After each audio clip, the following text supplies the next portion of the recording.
Halo semuanya, perkenalkan nama saya Nadia Safari Falina dengan NIM 198255158. Jadi di kesempatan kali ini saya akan mempresentasikan hasil dari penulisan karya ilmiah dari kelompok saya dengan judul Dampak Jenis Daun di Lingkungan ITB Jatinangor terhadap Kualitas Warna Ekoprint Kain Katun. Pertama adalah latar belakang. Jadi, ekoprint itu merupakan salah satu teknik pewarnaan kain yang menggunakan bahan alami dari tumbuhan, terutama bagian daun, bunga, dan batang. Di lingkungan ITB Jatinangor terdapat berbagai jenis tanaman yang tumbuh subur dan berpotensi dimanfaatkan sebagai sumber pewarna alami untuk ekoprint.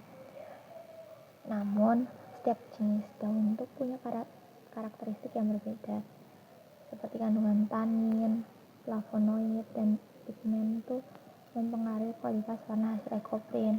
Nah, oleh karena itu, di sini kita melakukan kajian mengenai pengaruh jenis daun terhadap hasil warna yang dihasilkan pada kain.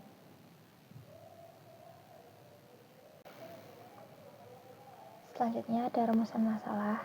Jadi rumusan masalah yang pertama yaitu bagaimana sih pengaruh perbedaan jenis daun terhadap hasil warna pada ekoprint kain katun.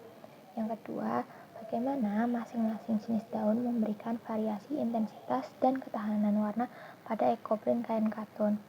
Yang terakhir, bagaimana pemanfaatan daun di lingkungan ITB Jatinangor sebagai pewarna alami dapat menjadi produk ekoprint yang bernilai guna dan ramah lingkungan. Selanjutnya, ada tujuan. Tujuan pertama adalah untuk menguraikan pengaruh perbedaan jenis daun terhadap hasil warna pada ekoprint kain katun. Yang kedua, untuk menjabarkan variasi intensitas dan ketahanan warna masing-masing jenis daun pada ekoprint kain katun. Yang terakhir, untuk menguraikan pemanfaatan daun di lingkungan ITB Jatinangor sebagai pewarna alami dalam pembuatan produk ekoprint yang bernilai guna dan ramah lingkungan. Selanjutnya ada teori dasar. Jadi teori dasar yang pertama itu adalah apa sih sebenarnya ekoprint itu? Nah, ekoprint itu adalah teknik pencetakan motif alami pada media tekstil melalui pemanfaatan bagian tumbuhan yang menghasilkan nilai estetika, ramah lingkungan, serta memiliki potensi ekonomi dalam industri kreatif dan keberlanjutan. Lalu tumbuhan bertanin. Apa sih tumbuhan bertanin itu? Nah, tumbuhan bertanin adalah tumbuhan yang secara alami menghasilkan tanin. Nah, tanin ini sendiri tuh senyawa alami dengan berat molekul 500 sampai 300.000 dengan beberapa gugus hidroksi fenol bebas. Lalu, apa sih tumbuhan tidak bertanin itu? Nah, tanin itu sudah dijelaskan tadi ya, termasuk senyawa yang sangat kompleks dan tersebar secara merata pada berbagai jenis tanaman. Nah, tanin ini tuh hampir terkandung pada setiap spesies yang terdapat pada tanaman. Lalu yang terakhir itu ada jenis kain berekoprint. Nah, kain ini tuh memegang peranan yang sangat penting sebagai substrat utama penerima pigmen dalam teknik batik ekoprint. Pada dasarnya, proses pencetakan kontak antara material dan tekstil yang diaktifasi oleh panas. Selanjutnya ada metode.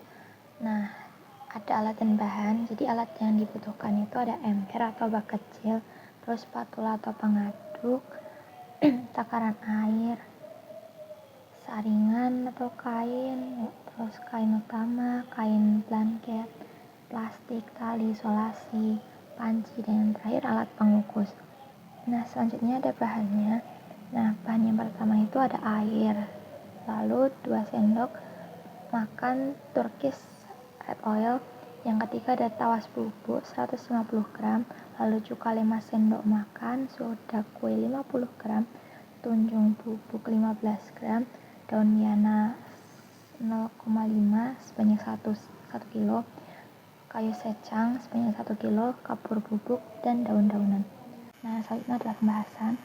Jadi yang pertama kita tuh mendapat hasil bahwa rentang warna yang dihasilkan oleh tumbuhan bertanin tinggi itu oleh daun dari tumbuhan bertanin tinggi itu cenderung gelap, warnanya bisa coklat, merah bata, atau mungkin kehitaman. Nah, terus kalau dari daun tidak bertanin itu biasanya warnanya lebih cerah, kayak hijau, kuning, atau sedikit kebiruan.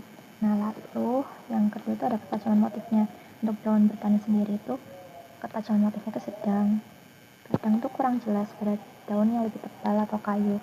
Nah, sedangkan ketajaman motif pada daun tidak bertanin itu tinggi, terutama pada daun tipis. Lalu daya rekat terhadap kain daun bertanin itu tinggi sekali. Nah, warnanya tuh juga melekat kuat. Lalu daya rekat terhadap kain dari daun tidak bertanin itu rendah, sedang lalu dia tuh juga mudah luntur. Nah, yang terakhir ketahanan luntur dari daun bertanin itu rentangnya baik sampai sangat baik. Nah, sedangkan untuk daun tidak bertanin itu rentangnya dari kurang hingga sedang. Nah, selanjutnya ada variasi intensitas dan ketahanan warna. Nah, hasil ekoprintnya itu sebenarnya ditentukan oleh intensitas warna dan kejelasan motif daun.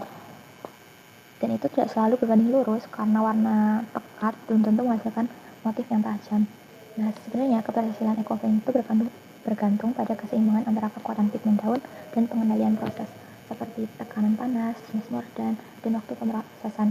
Lalu, daun dengan kandungan tanin tinggi itu tuh menunjukkan perubahan warna yang minimal setelah pencucian dan motifnya tetap jelas, menandakan ikatan pigmennya itu kuat dengan serat kainnya. Nah, sedangkan daun bertanin rendah itu menghasilkan warna dan pola yang memudar. Nah, bahkan warnanya itu bisa hilang setelah pencucian. Nah, terus ada pemanfaatan daun di ITB Jatinangor sebagai produk guna.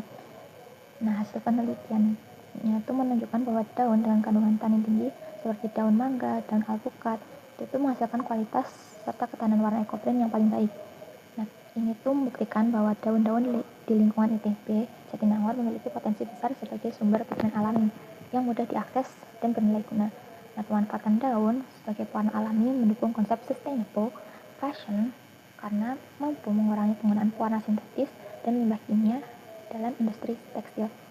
Nah, selain bernilai estetika tinggi, ekoprint itu juga berpeluang dikembangkan oleh masyarakat lokal.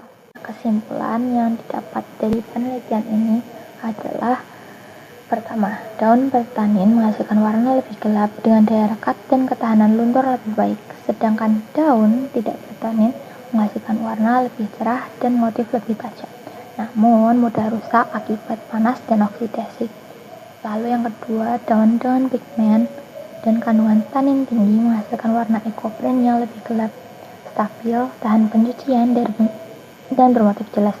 Sedangkan daun bertanin rendah menghasilkan warna yang mudah pudar dan pola yang kurang terlihat. Yang ketiga, pemanfaatan daun dalam ekoprint itu tuh mendukung sustainable fashion dengan mengurangi warna sintetis dan limbah kimia. Nah, sekaligus itu tuh menciptakan atau meningkatkan nilai estetika dan nilai jual produk tekstil melalui warna serta motif alami. Sekian presentasi saya. Jika ada kurangnya atau kesalahan kata, saya mohon maaf yang sebesar-besarnya. Terima kasih.